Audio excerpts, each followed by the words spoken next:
just like you said. No, I said Just to take it. yeah, you don't do nothing until you throw it, then you do it. Tomorrow, Still any chance I play left field? No. you see my new infield glove? Coach and players, thank you for joining us. Coach, congratulations on the victory. If you could give us a quick opening statement about tonight's game. Yeah, two good lineups that are very dangerous, but runs were at a premium tonight for a few different reasons. One was the defense was outstanding on both sides, and there was also just some balls that were stung, that defenders were in a position to make a play on. Glad we were able to get it done for a lot of reasons. Last time we were in that dugout, Drew pitched really well for us, but he pitched even better tonight, and we just kind of followed his lead, and he helped put us out front, which is what you want your starter to do. And fortunate to win. I mean, every team in that league's good, but North Carolina had as much success as anybody in it, and they had kind of been a force in nature and still are capable of being that, with all that had gone on. So I think it says a lot for our guys to come out and have the focus they did after a pretty emotional win. There is a separator day in there, so kudos to our players for that. Okay, we're going to have questions for the players. We'll start right here in front. Guys, just reaction to Inslee's catch there in the second inning.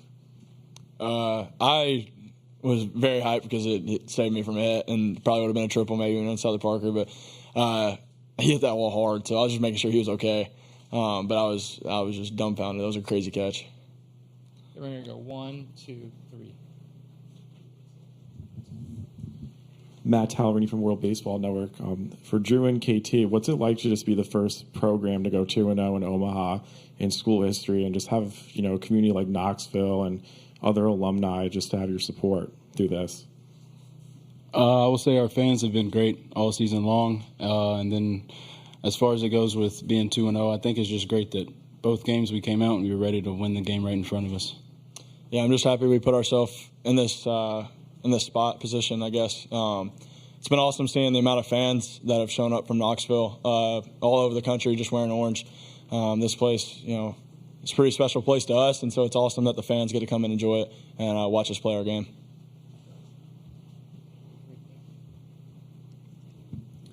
Jackson Reyes, Omaha World Herald. Drew, you got in a groove early. Can you talk about just your performance today and also just dealing with that delay and just having to manage that? Yeah, I felt really good early on. Cal called a great game behind the plate. We just had pretty much everything going. I was just trusting with what he had game planned and we had game planned with, and we were going with it. They put some good swings on some balls, especially that ball to center field. Inslee made a really good catch. The defense played well behind me, so that helped me out in some situations. Then, yeah, the I guess time break or whatever was unfortunate, but it is just what happens. It's baseball. There's always something that's going to happen. So I went down to the pen. I got it loose, and just Vance made a really good swing on that pitch. Backed up a cutter, and he made a really good swing. So then Coach made the call, and Kirby got me out of it. So I was happy the guys behind me had my back. Drew, what is it like knowing that Kirby's coming in? What's that level of comfort, and what you see from him getting out of that gym, and also the next inning? It's awesome, and it's easing whenever I see Kirby coming out of the bullpen whenever I'm out there on the mound, just because he's been there and done it so many times. I don't know how many appearances he has in his career at Tennessee, but I think it's top and more than anybody else has ever had. So he's been there, seen anything and everything. So I'm very comfortable handing the ball off to him. Questions right here. Kavaris, what's going so well for you at the plate so far in this tournament? Just trusting our game plan. Whenever we get the information about the pitcher, and then whenever just get in the box, just making sure I don't get too big. KT, the different ways you guys have won these first two games here in Omaha, what does that say about y'all? I think it just shows how versatile we are, and it also shows how our will to win. We don't ever think that we're out of a game until the end of the game, and even then, I think it's just that we ran out of opportunities. So yeah.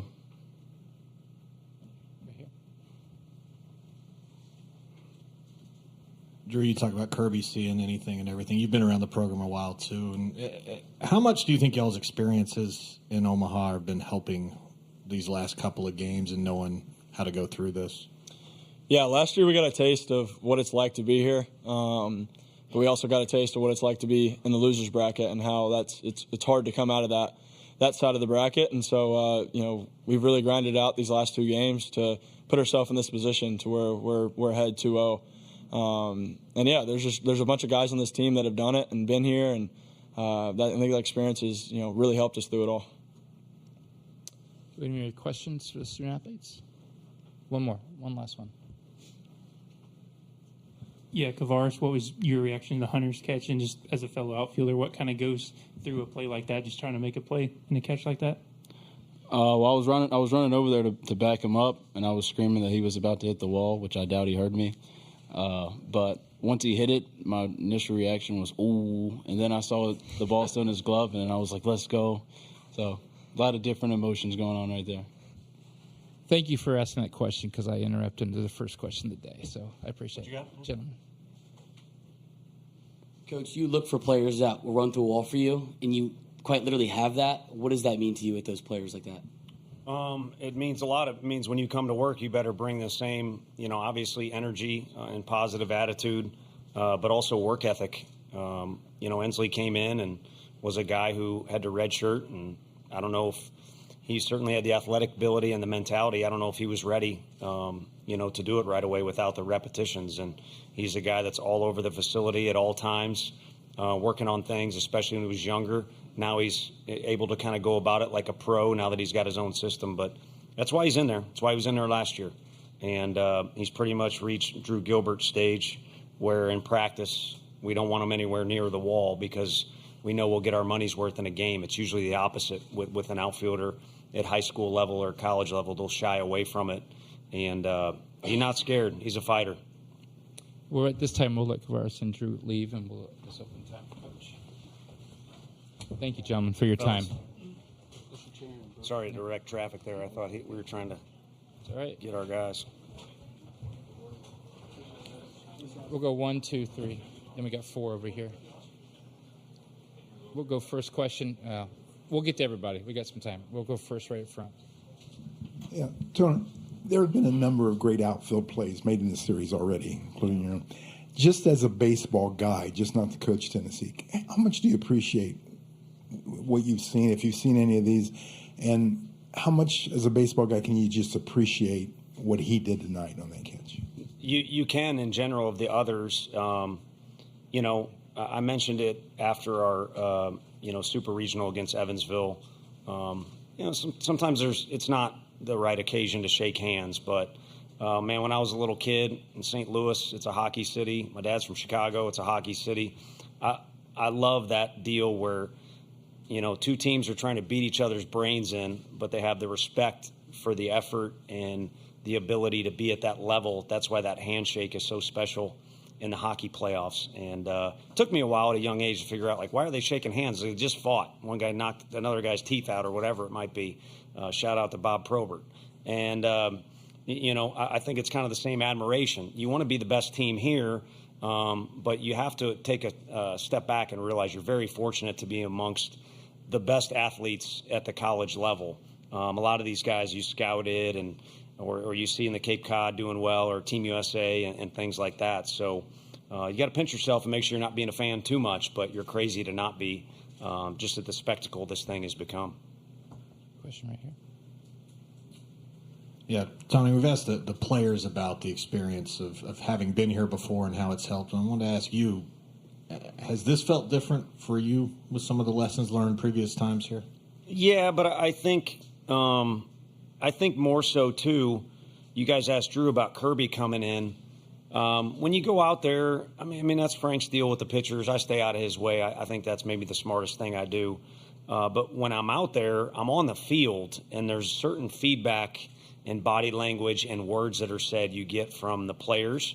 You look in the outfield and kind of see what those guys are doing, the pitcher you're taking the ball from, and the guy coming out of the bullpen.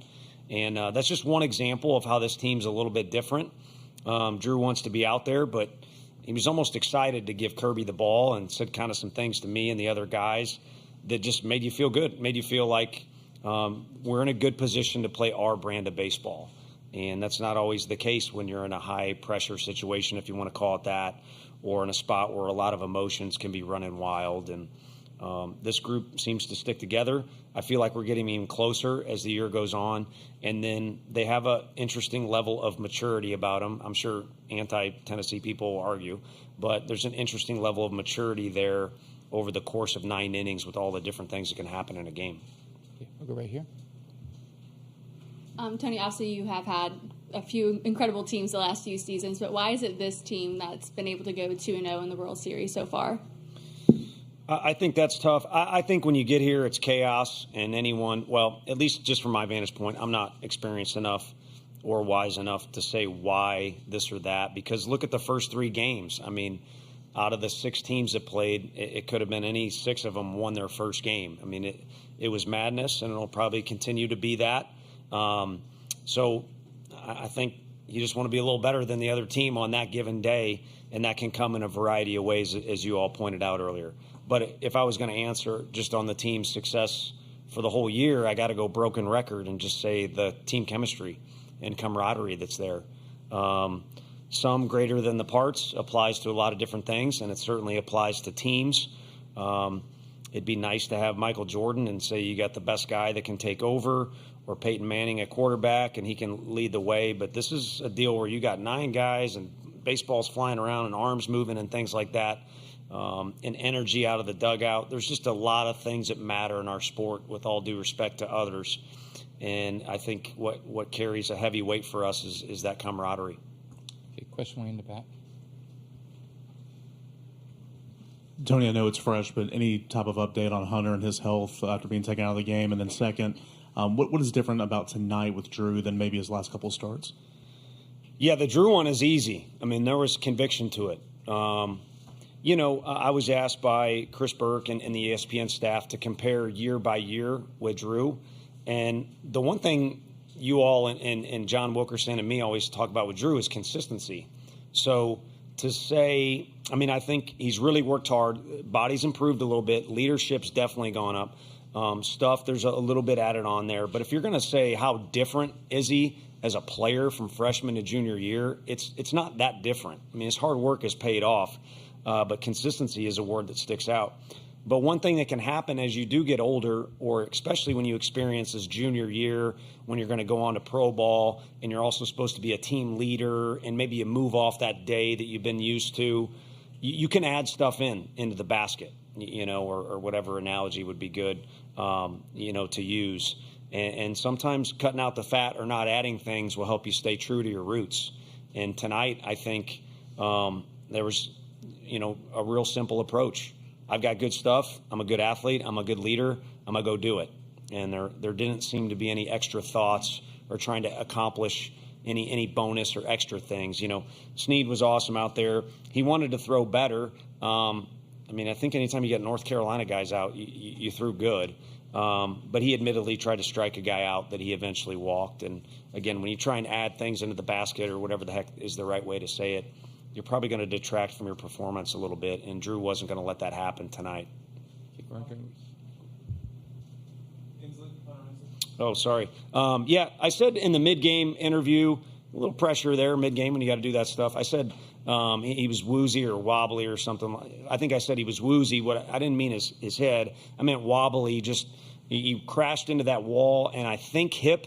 I just kept relying on Woody and Doc Klinks in our dugout too. So I kept saying, "What do you think? What do you think?" But eventually, you could see he wasn't moving around his best.